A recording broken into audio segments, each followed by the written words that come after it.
The FDA did recently issue new draft guidelines around the hacking into medical devices. Is this a new thing? I saw a bad Friday night drama show around this, and it was Right. literally cartoonish, but could this stuff happen where medical devices could be hacked? Well, if you think about it, people care more about their medical records than their bank account. I would rather have my social insurance number stolen than somebody find out what my medical records are. And everything in that world is becoming connected in order to save money. Including the devices themselves. The devices, hospitals, processing systems, medical care, everything, and all of that can be hacked. So I think you're going to see way more scrutiny and compliance in that area, which increases the cost of business. And you've said that actually for companies, when it comes to talking about cybersecurity, their employees are the biggest threat. What do you mean by that? It's the internal threat. The people inside your company have access to information that outsiders don't. And employees come, employees go.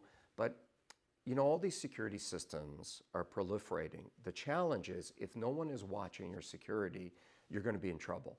And I predict the managed services, which is what we do and other people do, is going to be the biggest growth area of cybersecurity.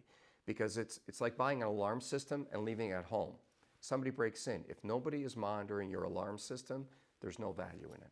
And what about some concerns? There are some concerns over autonomous cars and hacking of those. Does that concern you or not as much? They get headlines a lot, but this whole trend of autonomous cars and self-driving cars is worrisome to me as a car guy. But you probably saw the online video where somebody takes over a Jeep and Tesla and drives it for a while. It's definitely going to happen. The average car today is connected, has multiple IP addresses, and you're going to see car companies have to get into cybersecurity. Anything else that we're not thinking about that we should be thinking about in terms of cyber threats? Online fraud isn't going away. People are using their credit cards way too freely online. I mean, I was at a Starbucks this morning. Somebody was doing their banking at a Starbucks on the Wi-Fi. And I'm thinking, why would you ever do that? Yeah. Or if you're going to do that, at least have a low amount credit card to pay stuff with. But don't do that. You know, don't do your banking at a Starbucks.